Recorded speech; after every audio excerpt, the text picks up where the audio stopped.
2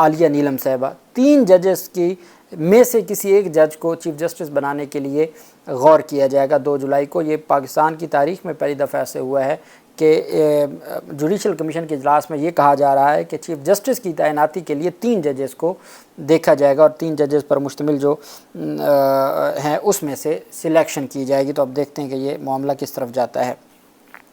دوسری طرف پاکستان تحریک انصاف کے سربراہ عمران خان، شاہ محمود قریشی اور باقیوں کے خلاف بریت کی درخواستوں پر فیصلہ محفوظ کر لیا گیا ہے۔ اسلام آباد کی ڈسٹرکٹ اینڈ سیشن عدالت نے آزادی مارچ توڑ پھوڑ کیس میں تھانہ آبپارہ میں درج 2 مقدمات میں عمران خان، شاہ محمود قریشی اور فیصل جاوید وغیرہ کی درخواست بریت پر فیصلہ محفوظ کیا ہے۔ جوڈیشل مجسٹریٹ یاسر محمود نے سماعت کی۔ پی ٹی آئی وکلا سردار مصروف اور مرزا عاصم بیگ عدالت میں پیش ہوئے۔ وکلا نے دلائل دیا کہ ایف آئی آر مجاز اتھارٹی کی جانب سے درج نہیں کروائی گئی، اگر ٹرائل ہو بھی جائے تو سزا ہونے کے امکانات نہیں ہیں۔ پروسیکیوشن کے پاس کوئی ثبوت موجود نہیں ہے سوائے پی ٹی آئی کے جھنڈوں کے۔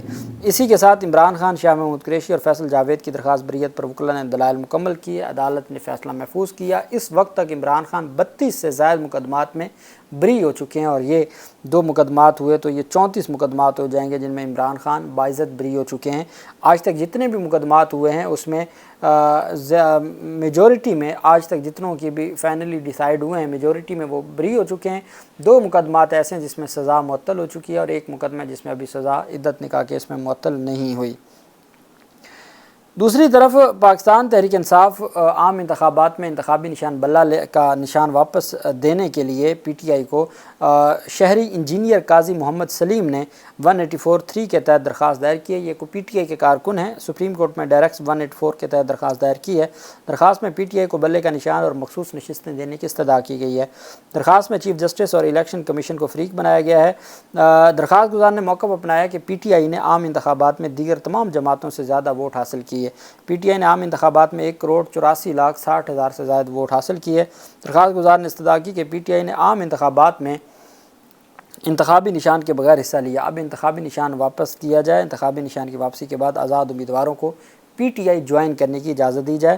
درخواست کے مطابق پی ٹی آئی کو متناسب نمائندگی کے اصول کے تحت مخصوص نشستیں فراہم کی جائیں۔ یہ آج سپریم کورٹ آف پاکستان میں درخواست 184(3) کی ڈائریکٹ 184(3) کی یہ درخواست دائر کی گئی ہے، جس میں پی ٹی آئی کو بلے کا نشان اب واپس دینے، پی ٹی آئی کو مخصوص نشستیں واپس دینے، اور پی ٹی آئی جو آزاد امیدوار ہیں ان کو پی ٹی آئی جوائن کرنے کی اجازت دینے کی یہ استدعا کی گئی ہے۔ جس طرف معاملہ جا رہا ہے اسی سے متعلق یہ درخواست ہے۔ اس درخواست کا تو پتہ نہیں، لیکن معاملہ جا اسی طرف رہا ہے۔ پی ٹی آئی کی جنرل جو پی ٹی آئی کے مخصوص نشستوں سے متعلق جو ترجیح لسٹ ہے وہ جمع ہو چکی ہے، اور مزید بھی کارروائی آگے بڑھے گی۔ خیبر پختونخوا حکومت نے 9 مئی واقعات کی تحقیقات کے لیے جوڈیشل کمیشن کے قیام کی منظوری دے دی ہے۔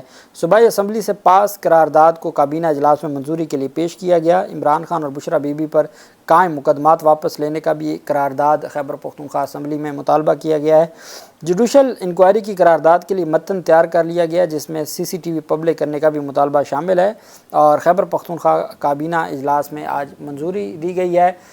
پشاور ہائی کورٹ کے سٹنگ ججز پر مشتمل یہ جوڈیشل کمیشن ہوگا۔ بہت جلد chief justice Peshawar high court کو لکھا جائے گا کہ وہ اس کے لیے جو ججز کو اپوائنٹ کریں، اور ساتھ ٹی او آرز بھی طے کیے جائیں گے۔ میرے خیال میں عمران خان کا سب سے بڑا مطالبہ خیبر پختونخوا نے چونکہ جب ہائی کورٹ کے جج پر مشتمل کمیشن ہوگا تو وہ اوور آل دیکھ سکتا ہے کہ بھلے وہ خیبر پختونخوا کی حد تک جو واقعات ہوئے، ریڈیو پاکستان کی بلڈنگ ہے یا مردان میں ہوا یا کسی اور جگہ پہ ہوا، اس حد تک ہی دیکھے، لیکن وہ جو ایما ہے، جو سازش ہے، جو اس طرح کی چیزیں ہیں، اس کے اوپر بھی عمران خان کی حد تک، اور عمران خان کے علاوہ جو باقی پی ٹی آئی قیادت ہے اس کی حد تک بھی تفتیش کا دائرہ کار آگے بڑھا سکتا ہے، اور یہ ایک بہت بڑی ڈیولپمنٹ ہے، اور دیکھنا یہ ہے کہ یہ معاملہ کس طرف جاتا ہے۔